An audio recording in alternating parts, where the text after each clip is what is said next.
Morning. आज हमारा third day है आगरा में। आज हम जा रहे हैं Fatehpur Sikri. On the way है आगरा के कुछ व्यूज।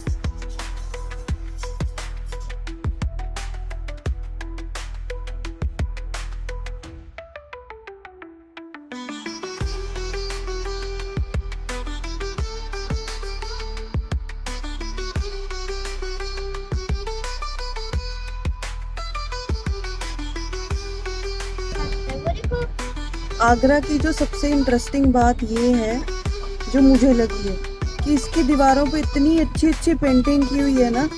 हर तरह की पेंटिंग यहाँ पे मिल रही है मुझे। हर हर महादेव।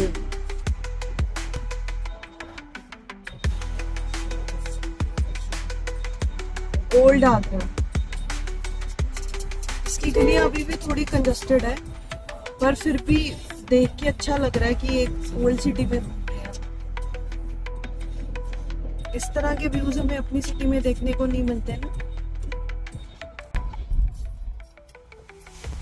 इस रूट से हम जा रहे हैं वो बहुत कंजस्टेड है, पता नहीं हम सही रूट से जा रहे हैं कि नहीं।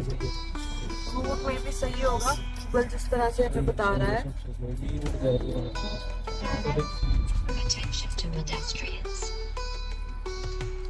रास्ता बहुत ज्यादा रशी है। टिपिकल यूपी है। Typical UP.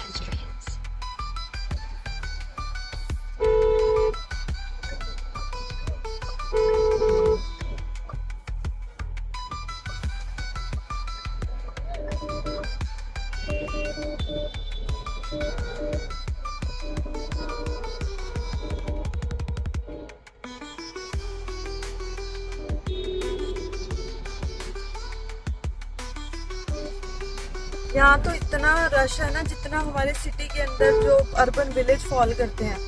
हमें लगता है कि उनकी फिरनीस पे इतना रश है, उनकी फिरनीस पे भी इतना रश नहीं है जितना इस शहर के अंदर नॉर्मल रोड्स पे रश है। मतलब टू मच रश। अब हम पहुंच गए हैं फतेहपुर सीकरी फोर्ट।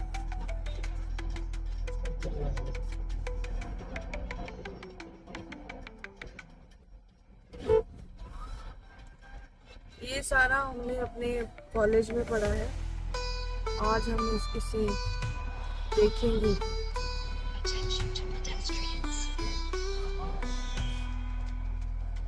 मैम सभी हाथी को बांधने की जगह इसके बारे में भी आपको बताएंगे, पहले दिखा। तो जिस जगह पर अभी हम लोग चल रहे हैं पूरा ही सीकरी है, पूरा ही दीवाने आम। तो यहाँ पूरे ही दीवाने आम के अंदर सम्राट अकबर का जनता दरबार लगता था, पब्लिक कोर्ट। सम्राट अकबर यहाँ जनता की फरियादें सुना करते थे, उनकी जो प्रॉब्लम हुआ करती थी उनको सॉल्व किया करते थे। अच्छा। सामने जो चैम्बर नजर आएगा, बीच मिडल के अंदर जालियाँ लगा हुआ है लाल पत्थर का। तो बीच मिडल के अंदर सम्राट अकबर और दोनों ही साइड से उनके 9 मिनिस्टर और नीचे बेटा कैसे भी चलता है।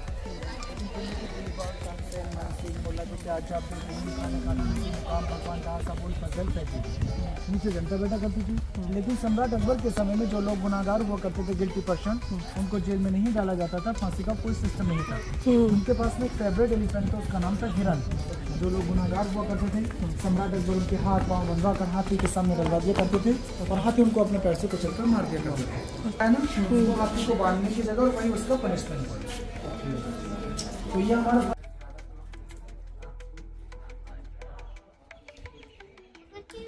हाँ,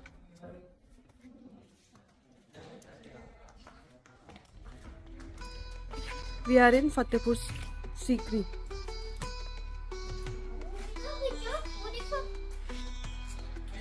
मैसिव।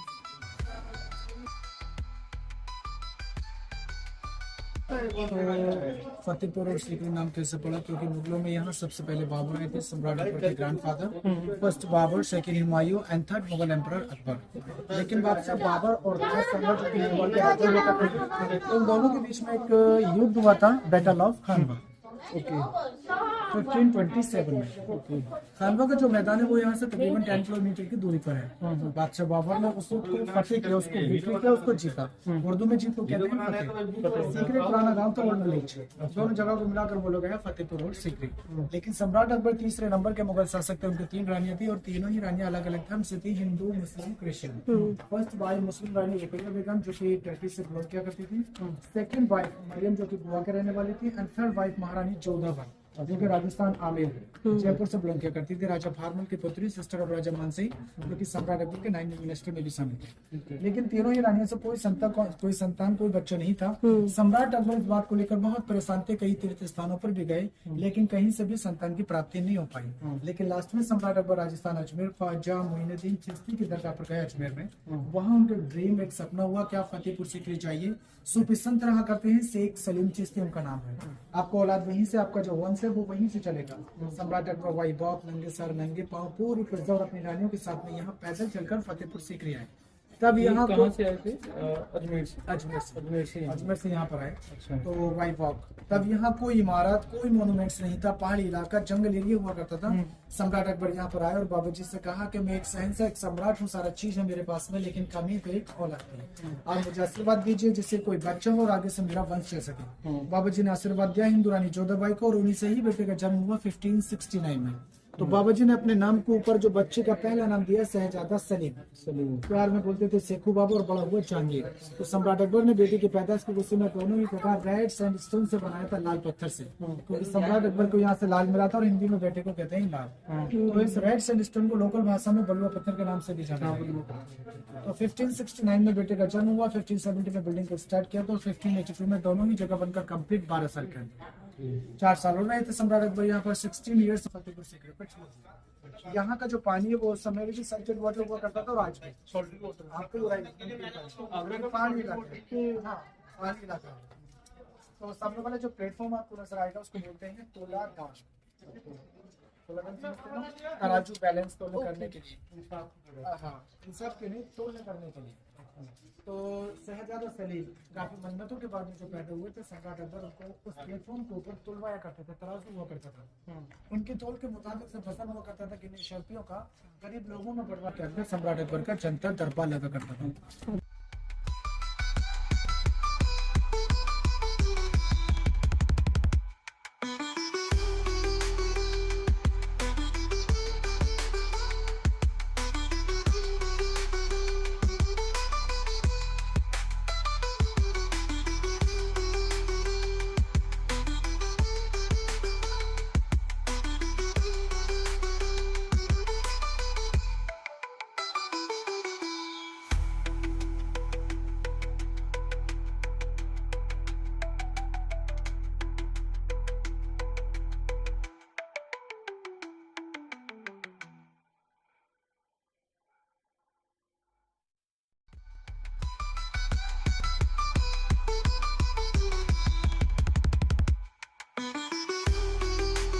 ये रानी जोधा का महल है। ये सामने वाला इसका ये विंटर का महल है। ये इसका मंदिर आ गया, दिस इज मंदिर। और ये इसका समर का हाउस आ गया, समर पैलेस कह लो, क्योंकि इसके जो वॉल्स हैं ऊपर वो सारी वहाँ ऊपर यहाँ जालियाँ लगी हुई हैं हवा आने के लिए, वो पीछे से कवर्ड है सारा।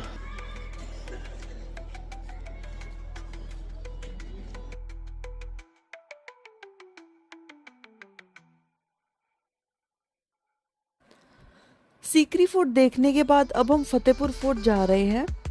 यहाँ से कुछ कदमों की ही दूरी पर है। यहीं पर है दुनिया का सबसे बड़ा और ऊंचा बुलंद दरवाज़ा, और इसी में शेख सलीम चिश्ती जी की दरगाह भी है, जिसके बारे में थोड़ी देर पहले ही आपको बताया गया है।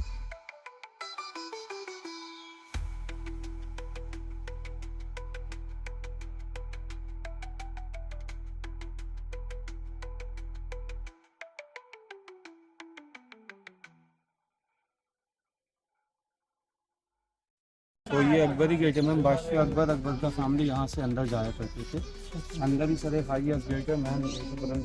बात है, अगर आप लोग अगर आए तो यहाँ लाओ कीजिए, क्योंकि यहाँ एक पीर बाबा जी सलीम चिश्ती, जिनके आशीर्वाद से अकबर बैठा में तो जूते यहाँ स्टैंड पर खोलेंगे, अंदर चलेंगे, जूते खोलने के बाद ऐसे बहुत लेगनेस स्लीपर वगैरह ऐसे करोगे, पहन कर आप लोग आसानी से घूम सकते हैं।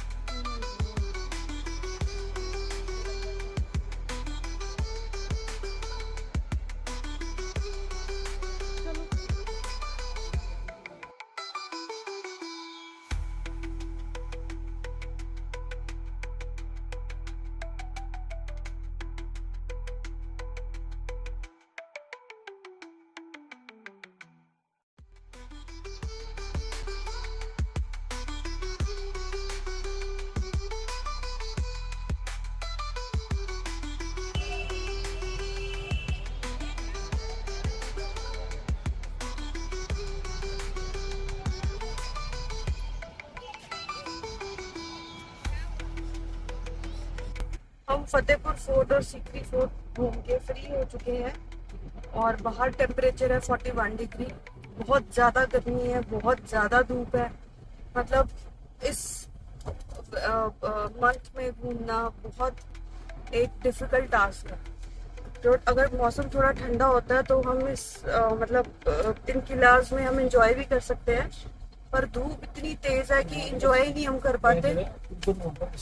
हाँ, अक्टूबर, नवंबर और दिसंबर में अगर हम आएंगे तो ज़्यादा बेटर रहेगा। इस वक्त तो घूमने की बजाय ये हो रहा था कि बस फटाफट से छाया में चलो, फटाफट से इसको ख़त्म करके चलो। बहुत मुश्किल है इस मंथ में आके घूमना। एनीवे एक्सपीरियंस बहुत ज़्यादा अच्छा था। हाँ, एक चीज़ जो मैं यहाँ पे शेयर करना चाहूँगी कि जब हम इस तरह की बाहर हम एज ए टूरिस्ट घूमने आते हैं, दूसरे शहर में आते हैं, तो जब हम फर्स्ट टाइम आते हैं तो हमें इतना एक्सपीरियंस नहीं होता है। जैसे हमें कल हम ताजमहल गए थे, उसके बाद हम आगरा फोर्ट गए थे, ठीक है। आज हम सीकरी फोर्ट गए हैं और फतेहपुर फोर्ट गए हैं। वहाँ पे क्या होता है, जिस तरह से हमारे साथ हुआ, वहाँ पे आपको फोटोग्राफर्स मिल जाते हैं और आपको बोलते हैं कि सर या मैम एक फोटोग्राफ करवा लीजिए, 100 रुपीज़ लगेंगे आपको। फॉर एग्जांपल आपको बोलेंगे 100 है या फिर 60 है या 40 है, कोई भी आपको एक प्राइस बता के आपको बोलेंगे एक फोटोग्राफ करवा लीजिए बस। आपको लगता है कि चलो 40 है या 60 है या 100 कुछ भी है, चलो कोई बात नहीं, एक फोटोग्राफ करवा लेते हैं। लेकिन वो 100 के चक्कर में आपका 3 से 4 हज़ार रुपये बिल बना देते हैं, जिसको आप मना कर ही नहीं पाते। आपको इस तरह से वो ट्रैप कह लो या फिर ट्रिक्स कह लो, जो भी कह लो, इस तरह से आपको वो इतना उलझा लेते हैं कि आप मना करना भी चाहो, आप उनको डिनाई कर ही नहीं सकते हो कि आपने इतना पैसा इतनी फोटोज पे नहीं खर्च करना है। हमें हमारा कल से लेके आज तक मुझे लगता है 6-7 थाउजेंड सिर्फ फोटोग्राफ्स के ऊपर ही खर्च हो गया, ना चाहते हुए भी। मैं ये कहना चाहूंगी, अगर आप किसी भी नई जगह पे अगर आप घूमने जाते हैं तो फिर फोटोग्राफर से आप थोड़ा सा कन्विंसिंगली उसको मना कीजिए कि ये देखो छुप के बैठा हुआ है कि मेरी फोटोग्राफ नहीं बनानी है।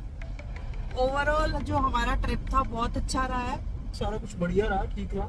थोड़ा सा फोटोग्राफर्स अपना दिमाग ज़्यादा चलाते हैं, तो आपको एक तरह से साइकोलॉजिकली ट्राई करते हैं कि आपकी फ़ोटो बड़ी अच्छी आ रही है, आपके इतने पैसे लगेंगे, बस इतने लगेंगे।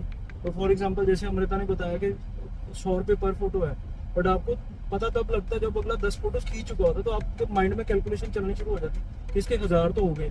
उसके बाद सर ये बैकग्राउंड, वो बैकग्राउंड, अकेले मैडम की, अकेले सर की, अकेले फैमिली की, इस तरह से करके वो आपको थोड़ा सा वो करने की कोशिश करते हैं। बट वो ठीक है, वो अपने पैसे कमा रहे हैं, बट थोड़ा सा वो क्लेवरनेस दिखाते हैं। तो आप देखो कि आप अगर उनसे नेगोशिएट कर सकते हो, या अगर आप इंट्रोवर्ट नहीं हो, आप एक्सट्रोवर्ट हो, तो उनको बोल सकते हैं कि नहीं बस अब इतनी करनी है, इससे ज़्यादा नहीं करनी है। हाँ, अदरवाइज प्लेसेस विजिट करने के लिए बहुत मस्त है। मतलब once in a lifetime experience है। अगर आप दोबारा आ सको तो आप अपने आप को लकी समझो, otherwise it is a very good thing. जहाँ तक हमने सोचा था कि दिल्ली जाएंगे, दिल्ली चलो हमने 1000 बार देखा हो, तो चलो एक बार और चले जाएंगे, बट ये वाला हमारा डिसीजन मतलब अपनी वर्थ दे गया। सिर्फ हमें थोड़ा सा पिंच हो रहा है, फोटोग्राफ्स के पैसे उसने ओवर प्राइस कर लिए, बट अदरवाइज बाकी तो अल्टीमेट चीज है। कोई मतलब फोटोग्राफर्स नहीं, अलग अलग उन्होंने कर लिए, थोड़े से ओवर प्राइस कर लिए, but otherwise place is ultimate place. Weather का थोड़ा आप देखो कि आप अक्टूबर से लेके फरवरी मार्च तक आओ तो ज़्यादा ठीक है, अदरवाइज तो ठीक है, क्योंकि इस टाइम भी बाहर मैं ड्राइव कर रहा हूँ तो 41 डिग्री टेम्परेचर शो कर रहा हूँ टेम्परेचर, अदरवाइज ऑल ओके है। Thank you very much. अब आप अमृता से कॉन्टेक्ट। अगर आप यहाँ तक पहुँच ही गए हैं और आपको वीडियो अच्छी लगी तो चैनल को सब्सक्राइब ज़रूर कीजिए और वीडियो को लाइक शेयर एंड कमेंट ज़रूर कीजिए। Thank you.